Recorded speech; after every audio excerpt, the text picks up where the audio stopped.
जन्माष्टमी क्यों मनाई जाती है? पौराणिक इतिहास और महत्व जानिए। हर साल भाद्रपद मास की शुक्ल पक्ष की अष्टमी को देश भर में लाखों लोग जन्माष्टमी मनाते हैं। मंदिर सजते हैं, माखन मिश्री का भोग लगता है, दही अंडी फोड़ी जाती है और श्री कृष्ण जन्म की झांकियाँ निकलती है। लेकिन क्या आप जानते हैं कि इसके पीछे का असली पौराणिक इतिहास क्या है? चलिए आज हम आपको जन्माष्टमी के धार्मिक महत्व और उससे जुड़ी अद्भुत कथाएं सुनाते हैं। पौराणिक इतिहास। भागवत पुराण, विष्णु पुराण और महाभारत के अनुसार द्वापर युग में मथुरा के राजा उग्रसेन के पुत्र कंस ने अपने ही पिता को कैद कर दिया और स्वयं सिंहासन पर बैठ गया। कंस की बहन देवकी का विवाह यादव वंशी वसुदेव से हुआ। विवाह के समय आकाशवाणी हुई, कंस तेरी बहन का 8वां पुत्र तेरा वध करेगा।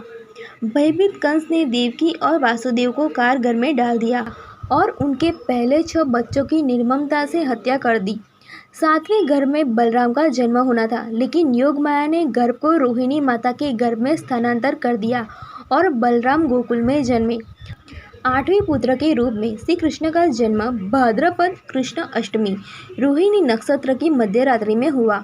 भगवान विष्णु ने स्वयं कारागार में देवकी वसुदेव को दर्शन देकर आदेश दिया कि वे नवजात कृष्ण को गोकुल में नंद बाबा और यशोदा माता के पास पहुंचा दे। चमत्कार से जेल के द्वार खुल गए, पहरेदार सो गए और यमुना नदी ने वसुदेव के मार्ग को सरल बना दिया।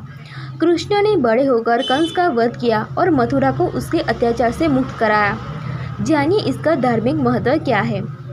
जन्माष्टमी धर्म की स्थापना और अधर्म के अंत का प्रतीक है। श्री कृष्ण का जीवन गीता के उपदेश से लेकर महाभारत के युद्ध तक कर्तव्य और नीति, भक्ति और प्रेम का अद्वितीय उदाहरण है।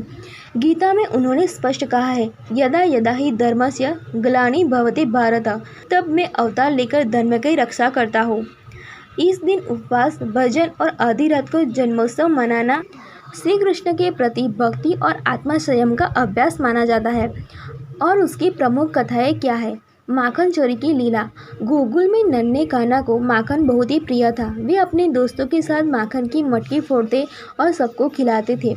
यह लीला बताती है कि भगवान भक्तों के घर में प्रेम और स्नेह को चुराने आते हैं।